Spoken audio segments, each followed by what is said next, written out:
కొన్ని అంశాలు చూసినప్పుడు హిందువుల్లో ఐక్యత కొరవడుతుందా, హిందువుల మీద ఎందుకు ఈ విద్వేషం అనే ప్రశ్నలు అయితే ఖచ్చితంగా వస్తాయి. ఇప్పుడు కాశీనాయన ఆశ్రమం కూల్చివేత విషయంలో కూడా అదే చర్చ నడుస్తుంది. వాస్తవానికి దీని మీద తెలుగుదేశం పార్టీకి సంబంధించిన ఎమ్మెల్యేలు కూడా పాయింట్ రేజ్ చేశారు సభలో.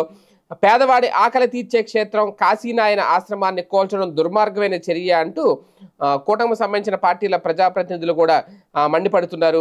కుల మత జాతి తేడా లేకుండా ఆశ్రమానికి వచ్చిన ప్రతి ఒక్కరికి ఆకలి తీర్చే ప్రాంతాన్ని అటవీ శాఖ అధికారులు ఖాళీ చేయించడం సరికాదు అని చెప్పుకొచ్చారు. కడప జిల్లా బద్వేలు సమీపంలోని నల్లమల అడవుల్లో ప్రతిరోజు వేలాది మంది ఆకలి తీర్చే అవధూత కాశీనాయన ఆశ్రమాన్ని ఇటీవల అటవీ శాఖ అధికారులు కూల్చేశారు.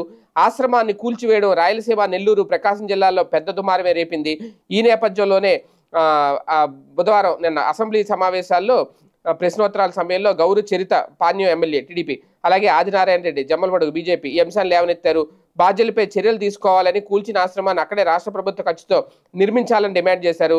దేవాదాయ శాఖ మంత్రి ఆనం రామనారాయణ స్పందిస్తూ లక్షలాది మందికి నిరంతరాయంగా అన్నం పెట్టి ఆకలి తీర్చే కాశీనాయన ఆశ్రమం కూల్చివేత దుర్మార్గమైన చర్య అని అభివర్ణించారు. ఇటీవల శ్రీశైలంలో స్వామివారికి వస్త్రాలు సమర్పించేందుకు దేవాదాయ శాఖ మంత్రిలో హోదాలో వెళ్లిన తనను అక్కడ అటవీ ప్రాంతంలోని ఇష్టకామేశ్వరి దేవి దర్శనానికి వెళ్లకుండా అటవీ శాఖ అధికారులు అడ్డు చెప్పారని ఆవేదన వ్యక్తం చేశారు. ఒకప్పటి సాధారణ అడవులు ఇప్పుడు రిజర్వ్ ఫారెస్టు, పులులు అభయారణ్యంగా మారడంతో ఇలాంటి ఇబ్బందులు ఎదురవుతున్నాయని చెప్పుకొచ్చారు. అటవీ శాఖ ఆదేశాల మేరకు నల్లమల అటవీ ప్రాంతంలోని ఆశ్రమాన్ని కూల్చేసినట్లు కూడా అటవీ శాఖ అధికారులు చెబుతున్నారని, ఈ విషయం మీద కేంద్ర అలాగే అటవీ పర్యావరణ మంత్రి భూపేంద్ర యాదవ్తో ఆరోగ్య మంత్రి సత్యకుమార్ ద్వారా మాట్లాడామని, సమస్య పరిష్కారం అవుతుందని ఆశాభావం వ్యక్తం చేశారు. కానీ ఇక్కడ ఏంటి అంటే నిజంగా ఆ ప్రాంతానికి వెళ్ళినప్పుడు వాస్తవానికి ఆ ప్రాంతంలో కనీసం మంచినీళ్ళు కూడా దొరకవు, తినడానికి తిండి కూడా దొరకదు. అలాంటి సమయంలో కాశీనాయన ఆశ్రమం దగ్గరికి వెళ్తే ఖచ్చితంగా కడుపు నిండా తిండి పెడతారు, ఒక ధీమా ఉంటుంది. ఆ ప్రాంత వాసులు చాలా మంది అక్కడికి వెళ్తారు, ఆకలి తీర్చుకుంటూ ఉంటారు.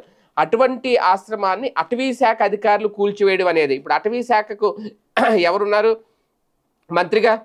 పవన్ కళ్యాణ్ ఉన్నారు. దీని మీద ఇమీడియట్గా మరి పవన్ కళ్యాణ్ ఎందుకు స్పందించట్లేదు? పవన్ కళ్యాణ్ ఆ శాఖతో ఎందుకు మాట్లాడలేదు? అంటే పవన్ కళ్యాణ్ గారికి తెలియకుండా ఈ కాశీనాయన క్షేత్రంలో కూల్చేసే పని అటవీ శాఖ అధికారులు చేశారా? అసలు ఏం జరుగుతుంది? ఈ క్లారిటీ అయితే ఇవ్వాలి.